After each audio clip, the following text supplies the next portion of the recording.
De vez em quando, Hollywood deixa os fãs de filmes de cabelo em pé, mas eu não falo de filmes ruins, até porque alguns dos filmes desse vídeo realmente não são.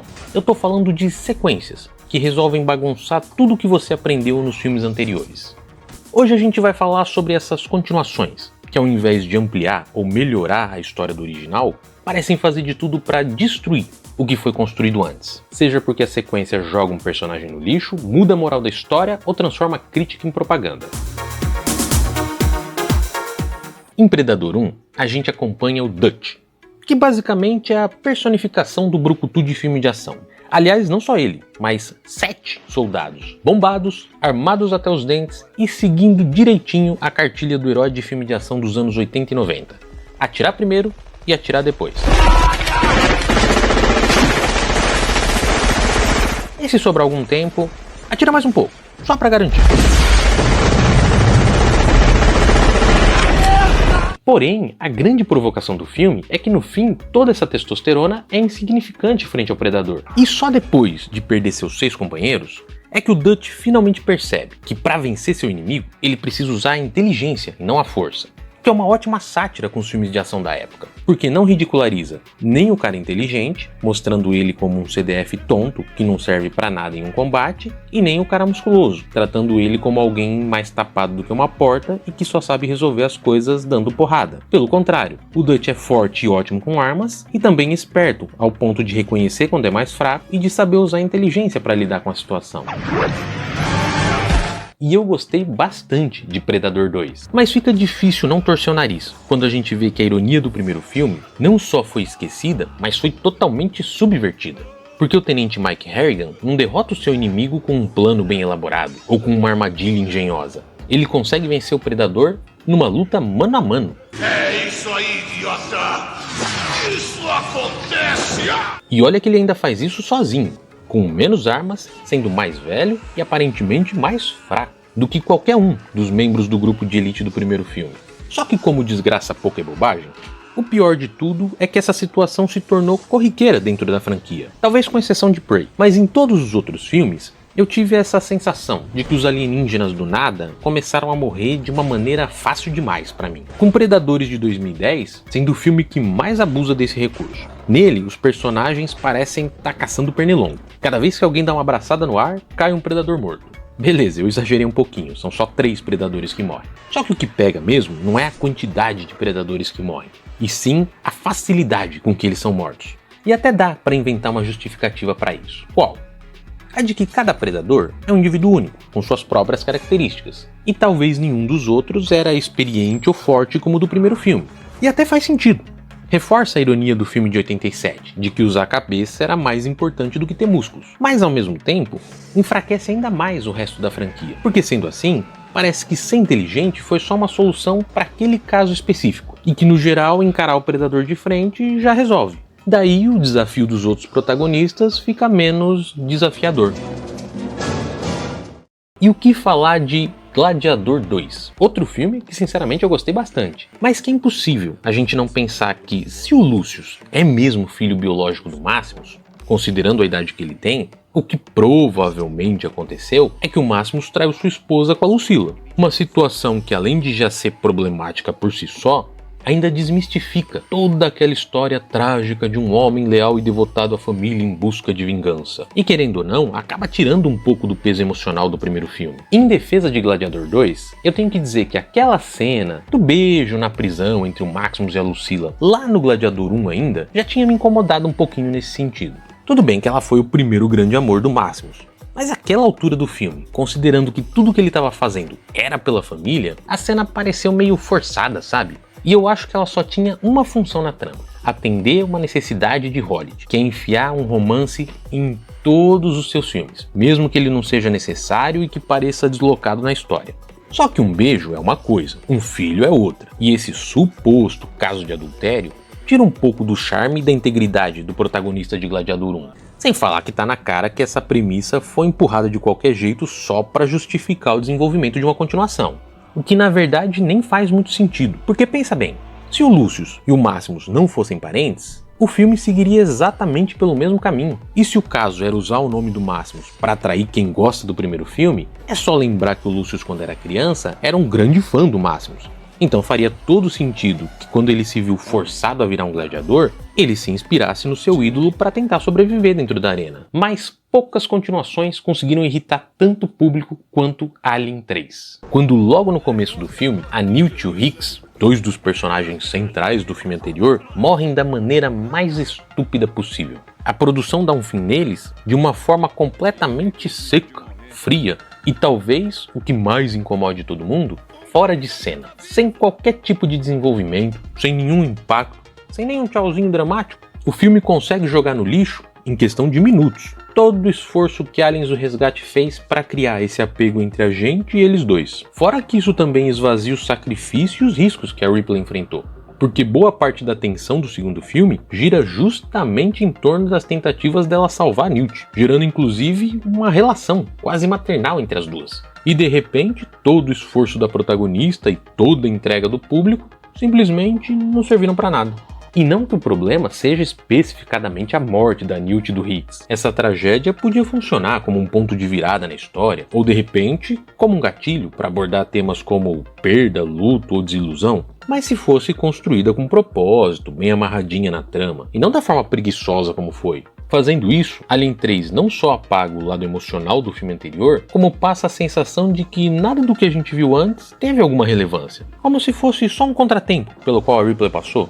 Sem muita importância, sabe? Coisinha boba. E se o que a gente viu nos primeiros filmes de uma franquia não fosse só irrelevante, mas totalmente insignificante? É mais ou menos isso que Exterminador do Futuro 3 faz a gente sentir. Depois de acompanhar com tanta aflição a Sarah, o John e o T-800 lutarem de todas as formas possíveis para eliminar toda e qualquer possibilidade do dia do julgamento acontecer, chegando ao ponto do T-800 se sacrificar para isso, afinal... Não há destino. O terceiro filme chega dando uma voadora na nuca do fã e gritando em alto e bom som que todo o esforço que a Sarah teve até aquele momento da história, que todo aquele desenvolvimento emocional entre o John e o T-800 em Exterminador do Futuro 2 e toda a tensão em torno de impedir o início da guerra, na realidade foi só uma perda de tempo, porque tudo isso serviu só para adiar as coisas em alguns dias. A Skynet surge da mesma forma, o filme dá um 180 e segue na contramão de tudo que tinha sido construído antes. Ele abraça um fatalismo total onde tudo que você fizer não tem importância, porque o destino é implacável e o que tem que acontecer, vai acontecer. Mas o que incomoda mesmo, pelo menos pra mim, é a tentativa forçada do roteiro de fingir alguma conexão com os filmes anteriores, como narrações em off do John filosofando sobre o destino, o que pra mim aqui não funciona. Porque essas reflexões são vazias, já que no fim das contas, assim como todo o resto, o dia do julgamento invariavelmente vai acontecer. E isso distorce completamente o que foi construído em torno da Sarah, aquela personagem que a gente via como uma heroína determinada, visionária, disposta a sacrificar tudo para salvar o mundo, de repente parece só uma pessoa paranoica, como os personagens ao redor dela achavam.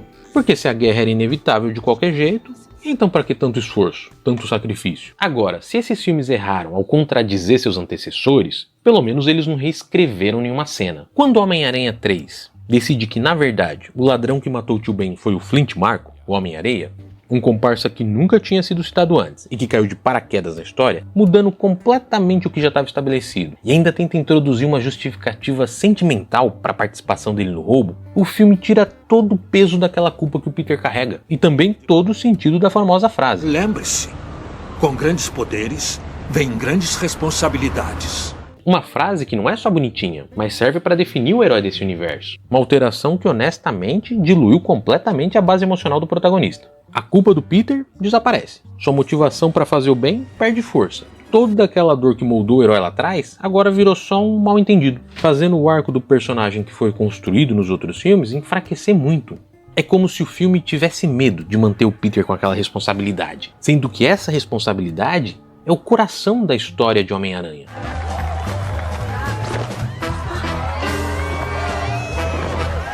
Agora eu quero falar de uma franquia que já tem vídeo aqui no canal. Se quiser depois ir lá ver esse vídeo também, eu não acho ruim não, viu? Rango. Rambo. Muita gente lembra dele como um herói de ação, mas a verdade é que o Rambo original não é sobre isso. É um drama sobre os traumas da guerra. A guerra não era minha.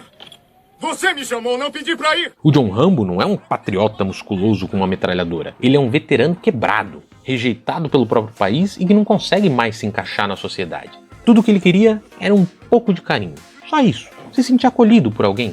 Mas o que ele encontra quando volta para casa é hostilidade, humilhação, perseguição. E como já não sabe mais lidar com o mundo de outra forma, ele acaba explodindo em violência. Apesar de ser bem mais leve que o livro e de pisar em ovos ao mostrar um soldado dos Estados Unidos atacando cidadãos nos Estados Unidos, o primeiro filme retratou com muito sucesso os traumas do personagem. Daí chega Rambo 2, e o que era uma crítica vira uma propaganda. E o Rambo se transforma num símbolo de força militar, cheio de músculos com explosões e tiros para todos os lados. O protagonista praticamente virou um super-herói americano. Toda a profundidade do personagem sumiu e a crítica desapareceu. O trauma dele virou munição para mais cenas de tiroteio.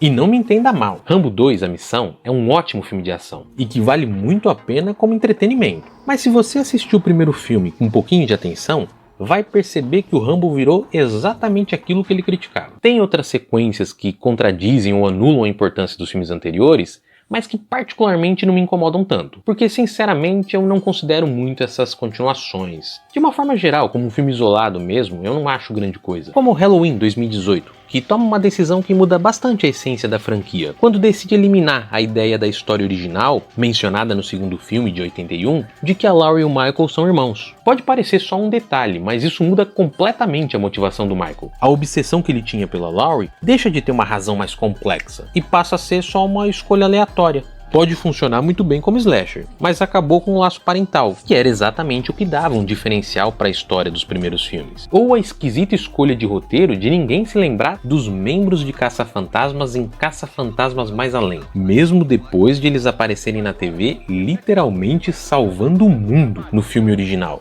E mesmo que tenham se passado aí uns 40 anos mais ou menos desse feito, muita gente que viu aquilo acontecer ainda tá vivo. Sem dizer que essa é uma situação que com certeza ia ser passada por algumas gerações, relembrada pela mídia e tal. Mas o que a gente vê, por exemplo, é o Egon, alguém que salvou o mundo, ser tratado pelos vizinhos como um velho maluco. Conheceu meu pai? Ninguém conheceu seu pai. É, vai fazer muita falta. Não. O Caça-Fantasmas de 2016, que tem sim vários problemas, e as protagonistas serem mulheres não é um deles, foi uma continuação muito mais agradável de assistir do que essa versão Kids. Mas verdade seja dita, e acho que muita gente concorda, depois do filme original foi só ladeira abaixo. Mesmo Caça-Fantasmas 2 não foi grande coisa. Sinceramente, pra mim, acho que foi o pior de todos. Nada tão horroroso quanto o Psicopata Americano 2, um filme que eu acho que muita gente nem sabe que existe. E se for o seu caso, eu peço desculpas, porque era melhor continuar sem saber. E eu não falo isso só pra tirar um sarro do filme não, é porque essa sequência realmente é um verdadeiro crime contra o original. Psicopata Americano 2 ignorou totalmente a crítica social e a ambiguidade do primeiro filme, e de quebra ainda destruiu toda aquela tensão psicológica do universo que o original construiu através do personagem do Patrick Bateman.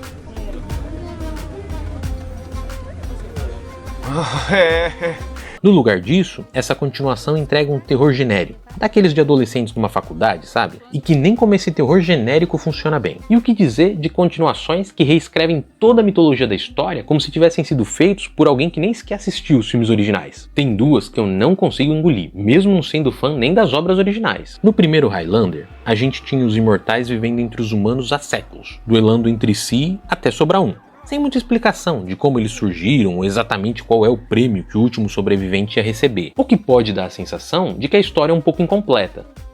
E realmente é. Mas além das lutas de espada, claro, é exatamente isso que dava graça ao filme. Pensar sobre quem eram esses imortais, quantos já haviam existido, como essa imortalidade surgiu na Terra, ou como e de quem esse último sobrevivente receberia o tal prêmio. Mas qualquer mistério foi jogado no lixo em Highlander 2, onde a explicação é simples. Eles são alienígenas exilados e enviados para o nosso mundo no futuro como punição por serem imortais que se rebelaram contra um general do planeta Zeist. Um general chamado... Esse general Katana.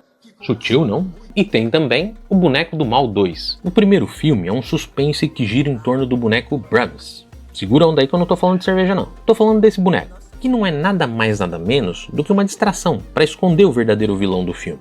Um homem comum que vive escondido dentro das paredes da casa. Uma história nada espetacular, mas que consegue prender e brincar com essa dúvida de não se saber se o perigo é real ou sobrenatural, com o grande desfecho final sendo de que nesse universo do filme o sobrenatural não existe.